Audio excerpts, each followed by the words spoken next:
आपके रखेले शिल्पकार आज आदरणीय मुंबई काँग्रेसचे अध्यक्ष भाई जगताप जी, आदरणीय सभापती मान्यवर आंबेडकरांच्या 131व्या या जयंतीनिमित्त माझ्याबरोबर उपस्थित असलेले आणि ज्यांचं मार्गदर्शन अति नेमकं जे आवश्यक आहे काळाला अनुसरून सन्माननीय कार्याध्यक्ष चरण साबराजी, मुंबई काँग्रेसचे ज्येष्ठ उपाध्यक्ष सन्माननीय मधु चव्हाण, महिला काँग्रेसची अध्यक्षा मनीषा बाबूंजी, या ठिकाणी उपस्थित मुंबई काँग्रेसचे ज्येष्ठ जनरल सेक्रेटरी कार्यालय प्रमुख सन्माननीय संदेश गोविलकर, सन्माननीय भूषण पाटील जी, सन्माननीय बपू जी, सन्माननीय अतुल जी आणि ज्यांनी आता शुभेच्छा दिल्या माझे मित्र आणि एससी डिपार्टमेंटचे प्रमुख सन्माननीय रमेश कांबळेजी, आमचे मित्र आणि सेवा दलाचे प्रमुख सन्माननीय राजचंद्रजी, आमचे जिल्ह्याचे साऊथ सेंट्रलचे सन्माननीय अध्यक्ष हुकुमराज मेहता, ज्या साऊथ मुंबईचे जिल्ह्याचे अध्यक्ष सन्माननीय प्रमोद मांजरेकर, इथे एससी आमच्या कोऑपरेटिव्ह सेलचे सन्माननीय सावंत, इतर सर्व माझे सहकारी आणि मित्र, सगळ्यात प्रथम आपल्या सगळ्यांना डॉक्टर बाबासाहेब आंबेडकरांच्या ह्या 131व्या जयंती निमित्त मनापासून हार्दिक शुभेच्छा देतो. आणि आपण इतिहासाची पानं जर उघडली, मराठी सबको समझती है क्या? कुछ चेहरों पे क्वेश्चन मार्क, यहाँ तो ज्यादा क्वेश्चन मार्क। और हम सारे जानते हैं इतिहास के पन्नों को अगर हम दोबारा खोल के देखेंगे तो ये एकमेव व्यक्ति है जिनकी जयंती 1 महीना चलती है। इतिहास में ऐसी कोई व्यक्ति नहीं। सवाल ये नहीं कि कौन इसको मना रहा है, सवाल ये कि पूरा विश्व इसको मना रहा है। ये सबसे बड़ी बहुत कम इतिहास के ऐसे हमारे स्वर्ण अक्षर है और ऐसे नेता है कि जिनको ये सौभाग्य प्राप्त। अब ये है कि सिर्फ जयंती मनाई जाती है इसलिए वो श्रेष्ठ है? जी नहीं। आज अगर हम आमने सामने बैठे हैं, आज अगर हम अपनी बात कहने की हिम्मत रखते हैं, वो ताकत जिस संविधान ने दी वो संविधान के रचयिता है, उसके बदौलत आज हम लोग यहाँ बाहर कहीं भी, मैं कल रात से 12 बजे से मैं घूम रहा हूँ, हर साल करता हूँ, और एक माहौल होता है। ये माहौल सिर्फ और सिर्फ जो देश का संविधान है उसके बदौलत आज हमें सबको प्राप्त। अब मैं कल एक बात आपसे शेयर करना चाहता हूँ आप लोगों से। कल आनंदराज अंबेडकर मेरे साथ थे, हमारी भी बात हुई। मैंने कहा कि हमारे ताकतवर अध्यक्ष है, तो शायद आपकी बात हुई थी, उन्होंने मुझे बताया भी। मुझे पहली दफा ये महसूस हुआ और उन्हें भी महसूस हुआ, उन्होंने जाहिर तौर पे मंच के ऊपर से सारे अम्बेडकरी जनता को उन्होंने आह्वान किया है, अब भी ये जो लड़ाई है संविधान बचाने की लड़ाई है और हम सारे इसमें शामिल हो जाए। एक बहुत बड़ा मैसेज जो हम दोनों साथ में बैठे थे, तो मैंने भी उनके पहले जब मेरी बात हुई तो मैंने यही कहा कि सवाल ये नहीं कि आज कहाँ है, सवाल ये है कि आगे चल के आने वाली नस्ल जो है, आने वाली जो हमारी जनरेशन है, क्या उन्हें यह आजादी क्या वो ये आजादी महसूस कर पाएंगे, इस आजादी को जी पाएंगे? ये बड़ा सवाल आज देश में पैदा हुआ। ये नहीं है, ये जरूरी कि कांग्रेस है इसलिए हमेशा उनके ऊपर टीका करे, टिप्पणी करे, ये जरूरी नहीं है, पर ये हकीकत है।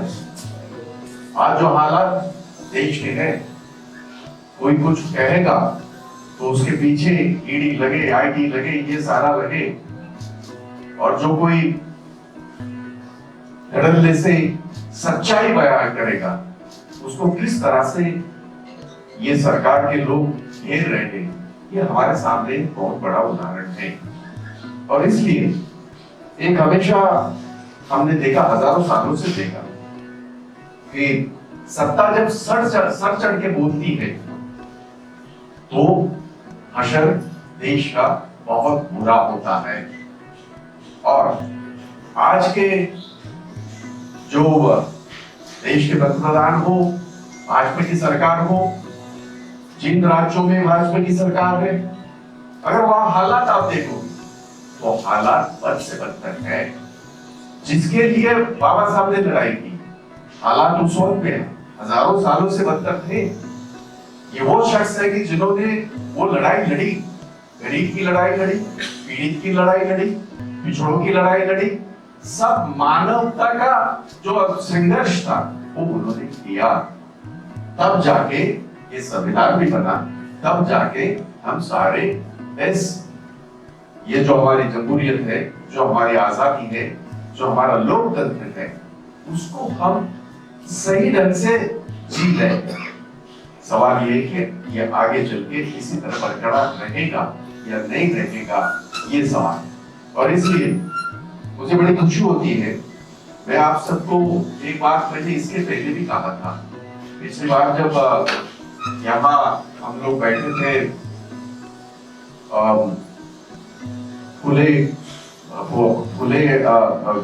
जी की जो ये थी जयंती, तभी मैंने कहा था एक मैं जानता हूँ रीडिंग जिसको कहते हैं ना, कि हम लोग पढ़ते नहीं है, किताबें पढ़ते नहीं है, पर किताबें ना पढ़े भले आप लोग व्हाट्सएप यूनिवर्सिटी से सारे जुड़े हुए हो, मैं भी जुड़ा हुआ हूँ क्योंकि हमारे पास पर्याय नहीं है दूसरा। तो उसमें अगर आप गूगल पे जाते हो और ये महान महामानव जो महाराष्ट्र की इस धरती से, छत्रपति शिवाजी महाराज की इस धरती से जो उन्होंने एक संघर्ष किया, वो अगर आप कभी पढ़ लो ऐसे ही, आपको पता लगेगा कि उस वक्त हालात क्या थे। ये बयां करने के लिए नहीं, सिर्फ महसूस करने के लिए। और आज हम लोग कितने सुखी हैं, और इसलिए सुखी है क्योंकि हमारे साथ संविधान है, उसके दायरे में हम ये सब कर सकते हैं। और इसलिए जैसे शरण ने भी कहा, और अब सारे बोलने लगे, ये बड़ी अच्छी बात है हिंदुस्तान के जमहूरियत के लिए और खास करके लोकतंत्र के लिए। आज ये आवाज सिर्फ कांग्रेस नहीं कर रही, ये आवाज सारे उठा रहे हैं। परसों इत्तेफाक से पिछले हफ्ते मेरी प्रकाश अंबेडकर जी से भी मुलाकात हुई, बात हुई। हालांकि हम एक गांव वाले हैं तो मुलाकात बात होती रहती है। तो उन्होंने भी जब इस बात का जिक्र किया और चिंता जताई, ये दर्शाता है वाकई हमारा संविधान तकलीफ में है। और इसलिए भी तकलीफ में है, वो कह रहे हैं कि हम संविधान को हाथ नहीं लगाएंगे, हिम्मत भी नहीं करेंगे। उनको पता है उसका असर क्या होगा, लेकिन उसको हाथ नहीं लगा रहे, तरोड़ तो कर ही रहे।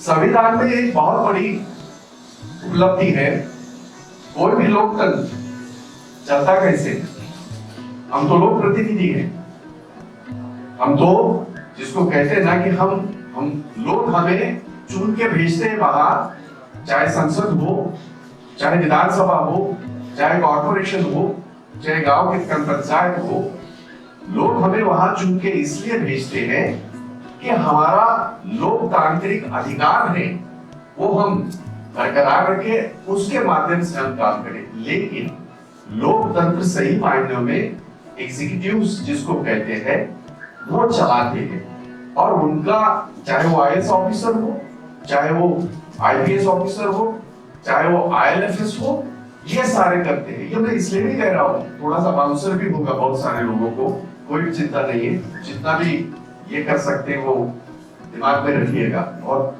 काम की चीजें ही। 75 साल हुए आजादी को, ये कभी भी ऐसा नहीं हुआ था, क्योंकि ये सारा हमारे संविधान में लिखा है। आप आईपीएस कैसे चुनते हो, आप आईएएस कैसे चुनते हो, आप आईआरएस कैसे, उसकी गाइडलाइन दी हुई है, सामने है, पूरा आईना है। दुर्भाग्य से 4-5 साल से, पिछले 8 सालों से जो आईपीएस नियुक्तियां हो रही है, जो बदलाव हो रहे हैं, वो लोकतांत्रिक प्रोसेस से नहीं हो रहे। सिर्फ मनमर्जी, उन्हें जो अच्छे लगेंगे वो लोगों को रिक्रूट किया गया है, करेंगे नहीं, किया गया है। दुर्भाग्य से राहुल गांधी जी ने इसके खिलाफ आवाज उठाई संसद में, सोनिया गांधी जी ने इसके खिलाफ आवाज उठाई। दुर्भाग्य ये था, किसी ने उस आवाज में आवाज नहीं मिलाई, और इसलिए उनकी हिम्मत बढ़ रही है। हो सकता है आज आईएएस आईपीएस को लेके वो कर रहे हैं, कल ये भी हो सकता है कि लोकतांत्रिक जो ये ढांचा बना हुआ है वो भी वो करोड़ करोड़ के कर सकते हैं।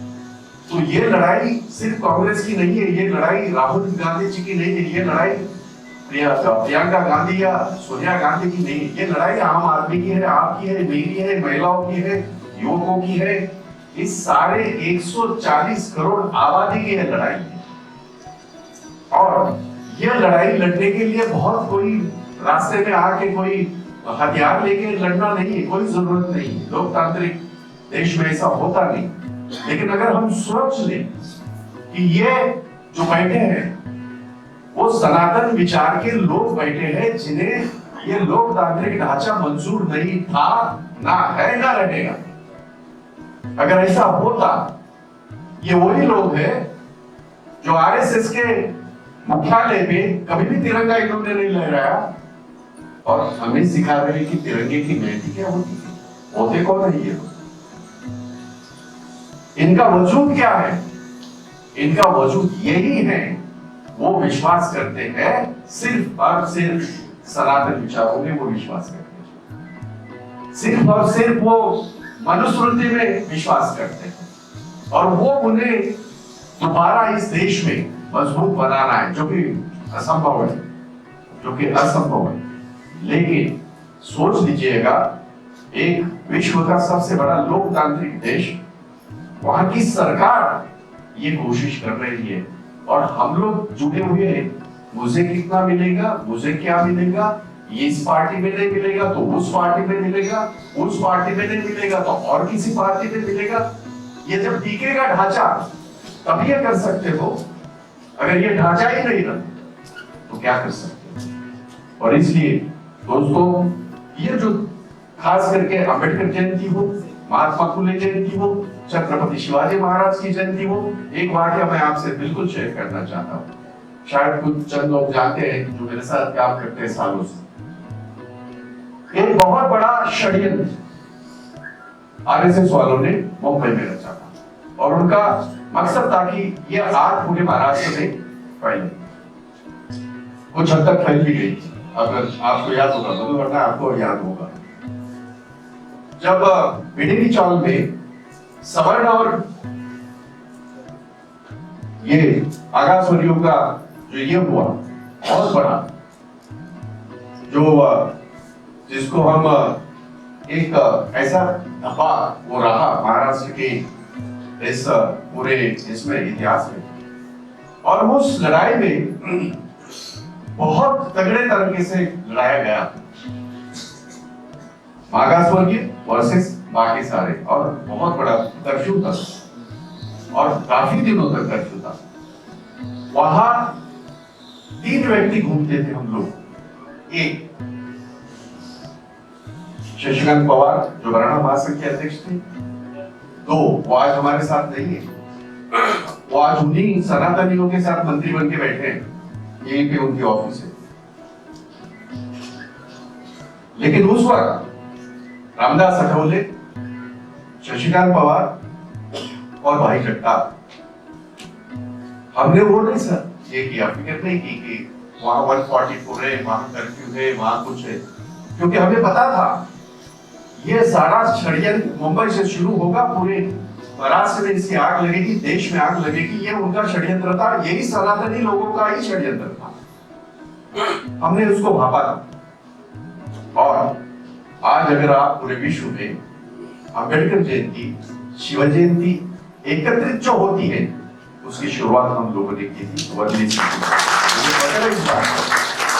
जिंदगी में जब मैं पीछे मुड़ के देखता हूँ, ठीक है बहुत सारे कार्य आप करते हो, बहुत सारे लोग आपके साथ होते हैं, बहुत सारे ओहदे आपको मिलते हैं, लेकिन आप जब काम करते हो तो समाज के प्रति आपकी क्या निष्ठा है, समाज के प्रति आपका क्या रवैया है, बहुत ज्यादा मायने रखता है।